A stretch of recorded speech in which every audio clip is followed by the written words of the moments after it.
In more good news for fans of stimulating radio, Pat Kenny is back on the drugs, so to speak. After his memorable item on hallucinogenic substances some weeks back, the host examines cocaine abuse on Tuesday's program The Pat Kenny Show, News Talk, weekdays. He discusses a new campaign about the dangers of the drug, which also gives advice to users how to reduce the risk of physical and mental harm. As if there's anything normal about Kenny dispensing streetwise knowledge in such typically earnest tones, it's a calmly analytical piece for the most part, with Kenny underlining how cocaine consumption has increased in tandem with the economic recovery. He is also savvy about the differing social cachets of drugs, musing that whereas heroin users are pariahs, cocaine is seen as party central. His guests explode the particular myth, with Dr. Eamon Keenan of the HSE detailing how the drug causes anxiety, depression and suicidal behavior. It's when Kenny turns his attention to the practical tips offered on drug use by the campaign literature that proceedings take on a bizarre air. Reading out the advice in the studious monotone tone more suitable for an instruction manual, the host lists off helpful hints. Grind the drug to remove clumps and use a sterile straw to ingest it, he reads, before seamlessly moving on to the harder stuff. On the cocaine side, Kenny continues, avoid using homemade pipes, don't share your pipe, avoid smoking the rock. It's not so much for real as surreal. Kenny then wonders whether the campaign is normalizing cocaine use and abuse. As if there's anything normal about Kenny dispensing streetwise knowledge in such typically earnest tones. Despite his concerns about the campaign, Kenny is aware that its goal is education, stressing that enforcement is the responsibility of the Gardaí. Still, lest anyone is unaware that drug use is illegal, he tells listeners that cocaine use lines the pockets of criminals. Thanks for the information, Pat. The item captures the diverse aspects of Kenny's on-air persona. His inquiring mind is there, as it is during his thorough yet accessible discussions on Trump and Brexit on Wednesday. Similarly, his widespread knowledge makes him alert to nuance. He conducts an enjoyable illuminating interview with author Kelly Greenberg Jeff Kitt about the late Truman Capote's coterie of wealthy female friends. And, of course, there's Kenny's tendency to get diverted from the issue at hand and go off-road. He loses patience with Shinefi acute INTD David Cullinane, exasperatedly calling the party's abstentionist stance on Westminster Brexit votes nonsense. This mightn't help the quality of debate, but adds greatly to the entertainment value.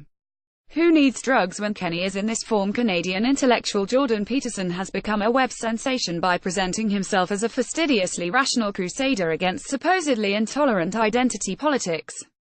But as Peterson talks to Marion Finnegan RTE Radio 1, Saturday and Sunday, his objections to liberal excesses don't call to mind academic rigor so much as anecdotal apocrypha, in the form of a well-burnished family tale about two men sharing a piece of cake.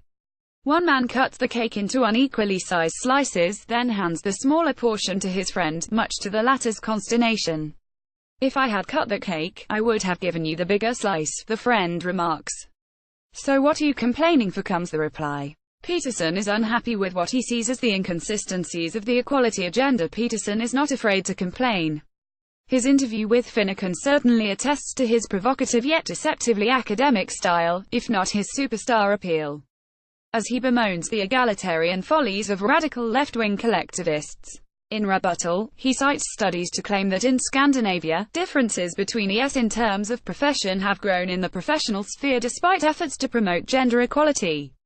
He also asserts that hierarchies are natural, not some artificial construct, saying that people higher up the ladder produce more serotonin to regulate the greater stress.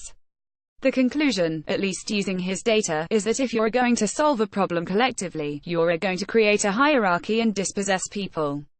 But when Peterson lambasts legislation to facilitate transgender people's ability to transition, or laments the growth of methodically reprehensible women's studies departments of campuses, his criticisms seem, well, illogical.